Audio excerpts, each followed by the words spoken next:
और सर पे कर्ज था, जेब खाली थी और सपने थे मेरे सितारों के, वर्दी के सपने। मुझे लोफर तक का तमगा दिया गया था कि ये लोफर हो गया है, पैसा खा रहा, बर्बाद कर रहा, कुछ नहीं। सब कुछ छोड़कर दिल्ली चला गया। अम्मी ऐसे रोईं जैसे मैं मर गया हूँ। 6 मिनट के बाद तुम्हारा ख्वाब खड़ा है, तुम्हारा सितारा वहाँ खड़ा है कि आज या तो दौड़ निकलेगा या दम निकलेगा।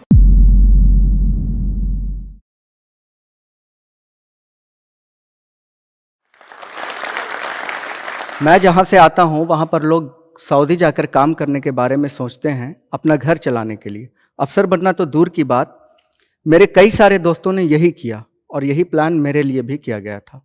बट मेरा सपना था वर्दी पाने का, क्योंकि वर्दी की बात ही कुछ और होती है और हमेशा से मुझे यही लगा कि मैं इसी के लिए पैदा हुआ हूँ।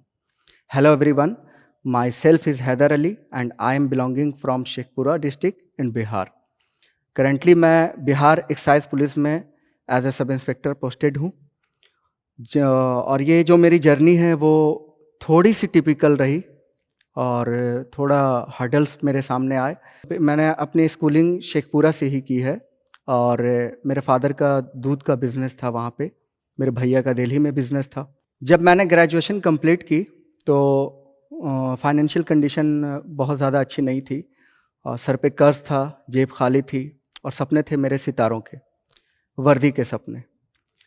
2012 में मैंने प्रिपरेशन शुरू की अपने सपनों की, बट हालात के वजह से मुझे दिल्ली जाकर काम करना पड़ा। अपना बिज़नेस तो फ्लॉप हो चुका था, तो एक चिकन शॉप पे जाकर मैं काम किया कुछ वक्त तक, ताकि उस पैसे को जमा करके अपनी पढ़ाई कर सकूं। कुछ वक्त काम करने के बाद लगा कि पैसे कम हैं, इतना जल्दी नहीं हो पाएगा, टाइम लगेगा। तो मैंने नाइट शिफ्ट में मज़दूरी करने की सोची, लेकिन वहाँ भी बात नहीं बनी। कुछ वक्त के बाद काम करने के बाद मैं वापस घर आया तो घर के सामने हमारी एक ज़मीन थी, ठीक घर के सामने। अम्मी ने कहा कि इसको हम बेच देते हैं बच्चों की पढ़ाई के लिए। तो अभी जैसा कि मैंने आप लोगों को बताया कि वहाँ एक ट्रेंड था, ज़्यादातर लोग सऊदी जाते थे या फिर बाहर जाकर काम करते थे। तो पापा के कुछ दोस्तों ने भी पापा को समझाया कि आप यहाँ बिहार में कहावत है, उपला को गोईठा कहते हैं। कहाँ आप गोईठा में घी सुखा रहे हैं, हमारी कम्युनिटी से किसी का हुआ है। और कोई वैसा मिसाल भी तो वहाँ पे नहीं था कि जिससे मोटिवेट हो सके आदमी। ये एक बहुत बड़ा स्टेप लेने जा रहे थे पापा। तो अम्मी बोली कि नहीं, लोगों ने सुझाव दिया कि ठीक है आप बेच रहे हैं, लेकिन इससे आप इसको बाहर भेजिए, गल्फ़ में जाएगा, कमाएगा, तो फिर इसी से आप ख़रीद लेंगे। अम्मी स्ट्रिक्ट रहीं, बोली कि नहीं, हमारे बच्चे पढ़ेंगे। और अम्मी के कुछ गहने थे वो भी बेचे गए। और उसके बाद मेरा जो छोटा भाई है वो आईपीएस बनना चाहता था। उसको इतना जुनून था कि वो अपने नाम के आगे भी आईपीएस लिखा करता था उस टाइम पे ही।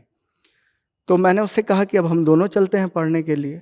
तो उसने कहा कि नहीं, हमारे पास इतने पैसे नहीं हैं कि हम दोनों जाकर पढ़ें, तो तू जा और जाकर अपना सपना पूरा कर और मैं जाता हूँ गल्फ़ कमाने के लिए। और इस तरह से जो प्लान मेरे लिए था वो प्लान उसने ले लिया और अपना सपना भी मुझे दे दिया। फाइनली मैं पटना आया और वो गल्फ़ चला गया पैसे कमाने। पटना आने के बाद 1 हफ्ते तक इधर उधर घूमता रहा, कोचिंग्स के चक्कर लगाता रहा, बट कहीं कुछ समझ में नहीं आ रहा था कि कहाँ शुरू करूँ। और फिर से परेशान हुआ। तो मेरे एक सीनियर दोस्त थे, उन्होंने रहमान सर के बारे में बताया कि वहाँ जाओ। रहमान सर के यहाँ गया, उनके क्लास ली, बहुत मोटिवेशन मिला। और वहाँ पे क्या है ना कि आपको कोई सब्जेक्ट 2 घंटे का क्लास है किसी सब्जेक्ट पे, तो सब्जेक्ट आपको आधे घंटे 40 मिनट ही पढ़ाए जाते हैं। बाकी का टाइम मिलता है आपको मोटिवेशन। वो मोटिवेशन जो आपको आपके गांव में, आपके मोहल्ले में या आपके अंदर नहीं मिलती। तो मैं भी वहाँ पे काफ़ी मोटिवेट हुआ और अपने प्रिपरेशन को स्टार्ट किया। 2012 के लास्ट में मैंने आरपीएफ सब इंस्पेक्टर का एग्ज़ाम दिया और क्वालिफाई किया। रनिंग भी क्वालिफाई कर गया फिजिकल में। चेस्ट मेजरमेंट में 0.5 सेंटीमीटर से मैं डिस्क्वालीफाई हो गया। और ये जो हाफ सेंटीमीटर होता है ना, इसको आप साल में कन्वर्ट करो तो बहुत ज़्यादा लंबा हो जाता है ये। 2015 में फिर बिहार एसआई का पेपर दिया, रिजल्ट आया, उसमें भी नहीं हुआ। अब मैं अंदर से टूटने लगा, थोड़ा मेरी हिम्मत टूटने लगी। सब कुछ छोड़कर दिल्ली चला गया, वहाँ जामिया का एंट्रेंस दिया, पीजी में मॉडर्न हिस्ट्री में एडमिशन लिया। मुसीबत ने वहाँ भी पीछा नहीं छोड़ा, हिंदी मीडियम का स्टूडेंट था, वहाँ पे सारे क्लासेस, सारे लेक्चर्स इंग्लिश में और सारे रीडिंग्स इंग्लिश में। अब मुझे वहाँ पे 3-3 मेहनत, अपने सपने की तैयारी भी, मतलब इधर की भी पढ़ाई, हिस्ट्री भी पढ़ना है और इंग्लिश भी पढ़ना है। एक पेज को ट्रांसलेट करने में 1-1 घंटा मुझे लगता था समझने में। तो वहाँ भी एक बार लगा कि नहीं, बैलेंस नहीं कर पाऊँगा, या तो पीजी छोड़ना होगा या ये छोड़ना होगा। तो खैर मेरी एक मैम थी वहाँ पे, रोमा मैम, उन्होंने बहुत सपोर्ट किया और भी दोस्तों ने सपोर्ट किया, और इस तरह से वहाँ भी पीजी भी मेरा हो गया और 2 साल अपने सपने की तैयारी भी चलती रही। फाइनली 2018 में मैंने फिर से बिहार एसआई का प्री मेंस दिया, क्वालिफाई कर गया। इस बार 1 सेकंड से रनिंग में चूक गया। और मैंने आपको जैसा कि पहले बताया था कि ये जो 1 सेकंड है, आप इसको साल में कन्वर्ट करो तो बहुत ज़्यादा लंबा हो जाता है। सपने टूट गए, और सपने सिर्फ मेरे ही नहीं टूटे, मेरा फिजिक अच्छा था, घर वालों को लगता था कि इजी हो जाएगा सब कुछ, तो मेरे साथ साथ घर वालों के भी सपने टूटे। अम्मी ऐसे रोईं जैसे मैं मर गया हूँ। पहली बार पापा की आंखों में आंसू देखा, हमने कभी पापा को रोते नहीं देखा था। सब पापा, भाई, बहन सब रो रहे थे, मतलब मैं अंदर से बहुत टूट गया। अब लोगों के ताने भी मिलने लगे। कुछ लोगों ने सलाह दिया कि वापस इसको भी गल्फ भेज दीजिए, कहाँ आप पैसे बर्बाद कर रहे हैं। कुछ ये भी कहने लगे कि छोटा भाई कमा रहा है, बड़ा भाई कमा रहा है, बाप भाई का पैसा खा रहा, सबका पैसा बर्बाद कर रहा। किसी ने मशवरा दिया कि ग्रुप डी में की तैयारी करो, तो कोई कुछ। मुझे जॉब की टेंशन नहीं थी, मैं जॉब लेने पटना नहीं आया था, और कभी मुझे सिर्फ वर्दी चाहिए थी। मैंने कभी रेलवे का नहीं भरा, कभी बैंकिंग का, किसी चीज़ का नहीं भरा। मैंने सिर्फ जब एसआई का आता था जब ही मैं भरता था। खैर अंदर से बिल्कुल टूट गया, हिम्मत नहीं हो रही थी कि अब फिर से स्टार्ट करूं। एक दिन अपने रूम में था घर पे, तो पापा आए रूम में, पूछे कि क्या हुआ, कब जाओगे, फिर प्रिपरेशन करना है ना। तो बोला कि पापा अब नहीं हो पाएगा हमसे। तो पापा मेरे बगल में बैठे और बहुत खामोशी से पापा ये बोले कि देखो बेटा, तुम लोगों के लिए मिसाल बनोगे, तुमको अब मिसाल बनना है। 4 साल लगभग तुमको हो गया, 5 साल प्रिपरेशन करते, अब तुम लोगों के लिए मिसाल बनोगे, क्योंकि यहाँ पर जो ट्रेंड है वो तुमको पता है। तो अब ये डिपेंड तुम्हारे ऊपर करता है कि तुम सक्सेसर का मिसाल बनो या फेलियर का बनो, ये तुम्हारे ऊपर डिपेंड करेगा। और मैं बहुत सोच में पड़ गया। तो पापा मुझे बहुत हिम्मत दिए कि देखो तुम्हारा नाम हैदर अली इसीलिए रखे हैं, तुम कर सकते हो। मुझे मोटिवेट किए, लोग चांद पे जा रहे हैं, तुम इतना भी नहीं कर सकते, कंधे पे सितारे नहीं सजा सकते, फिर जाओ पटना। पटना आया, फिर रहमान सर से मिला, और दूसरा मोटिवेशन पापा के बाद रहमान सर दिए। सर वो उठे और मेरे माथे पे अपनी उंगली से दरोगा लिख दिए और बोले कि इसको कोई नहीं काट सकता, तुम तैयारी करो, मैं कह रहा हूँ होएगा तुम्हारा। मैंने फिर प्रिपरेशन शुरू किया, और 2019 का जो ईयर था वो मेरे लाइफ का टर्निंग पॉइंट था। 64th बीपीएससी का प्री क्वालिफाई किया, और उसका मेंस भी लिखा मैंने।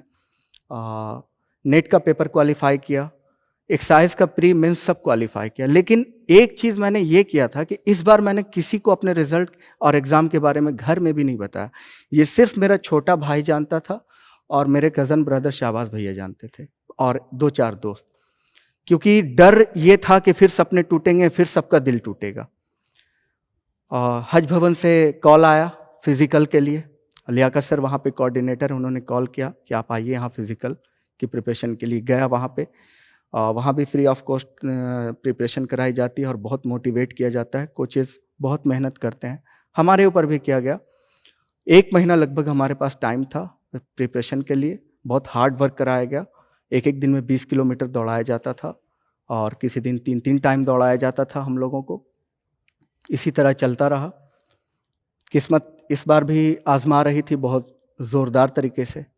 1 हफ़्ता जब बचा फ़िज़िकल के लिए, तो मुझे फ़ीवर आना शुरू हो गया और सर लेकर गए डॉक्टर के यहाँ। डॉक्टर चेकअप के बाद पता चला कि टाइफाइड है और सब लोग घबरा गए, मैं भी घबरा गया कि मतलब लगता है कि किस्मत चाहती ही नहीं है कि वर्दी पहनूँ। डॉक्टर ने कहा बेड रेस्ट के लिए, तो सर मेडिसिन वगैरह भी दिया। मैंने सर से कहा कि सर मैं मेडिसिन खाऊँगा लेकिन रेस्ट नहीं करूँगा, मैं प्रैक्टिस जारी रखूँगा।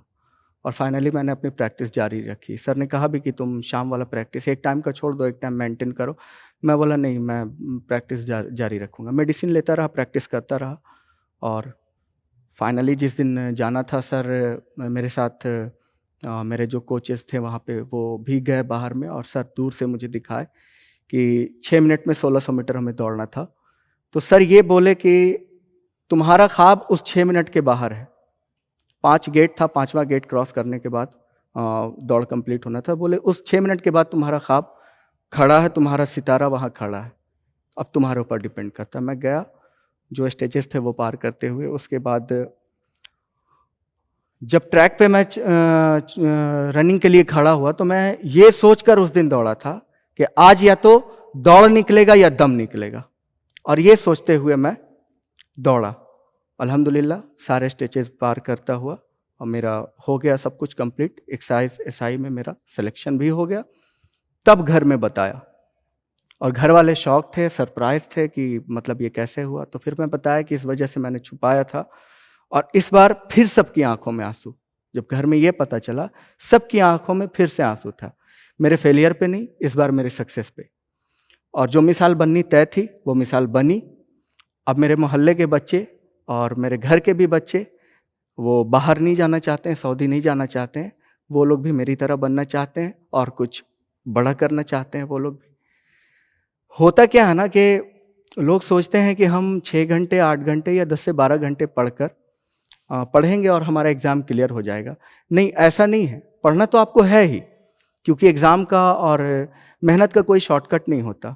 बट उसके लिए एक ज़िद चाहिए होती है, एक जुनून, एक पागलपन, जो आपको चैन नहीं लेने दे, आपको सुकून नहीं लेने दे, जब तक आप अपने गोल को अचीव न कर लो।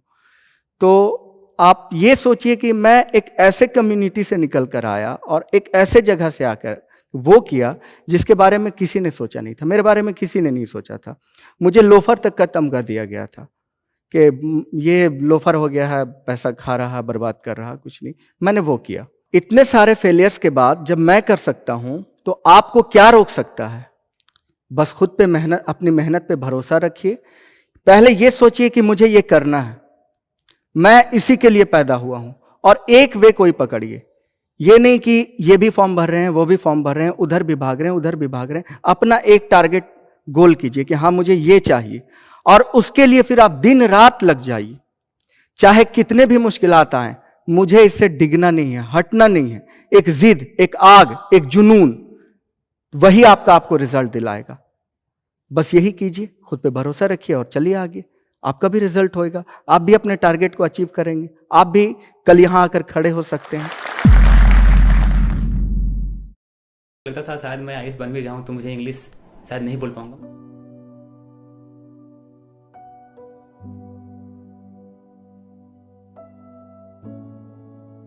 मेरा नाम तबरेज़ आलम है और मैं बिहार से बिलोंग करता हूं। मैंने जो भी मेरा एजुकेशन मैंने बिहार से हिंदी मीडियम में मैंने प्राप्त की और लास्ट में मैंने अपना ग्रेजुएशन कंप्लीट किया है। प्रेजेंटली मैं दिल्ली में रह रहा हूं और यूपीएससी का प्रिपरेशन कर रहा हूं। तो प्रॉब्लम जो सबसे बड़ा जो प्रॉब्लम होता है कि जैसे आप हिंदी मीडियम स्कूल जब प्राप्त करते हैं तो क्या होता है कि जब कोई अगर आपसे कोई प्रश्न पूछता है इंग्लिश में तो आप तो उसके बारे में जानकारी आपको होता है, बट क्या होता है कि लैंग्वेज का आप उस इंग्लिश में एक्सप्लेन नहीं कर पाते। इंग्लिश से तो बहुत डर लगता है क्योंकि मेरा इन्वायरमेंट ही नहीं है, तो इंग्लिश से डर लगेगा, ये नेचुरल है।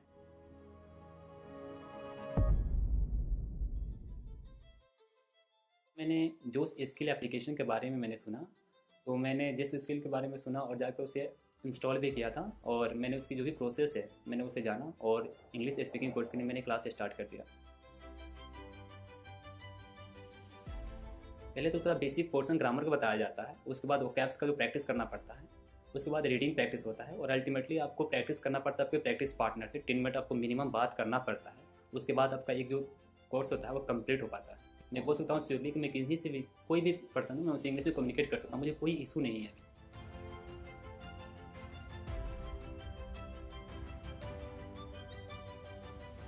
सो जोश स्किल ने काफ़ी हेल्प किया मेरी कम्युनिकेशन स्किल को इम्प्रूव करने में। So that why today I am here. So first of all I would like to thank Josh skill who really helped me a lot to improve my communication skill. Thank you, Josh. And finally, I would like to say, education is the most powerful weapon which you can use to change the world. Thank you.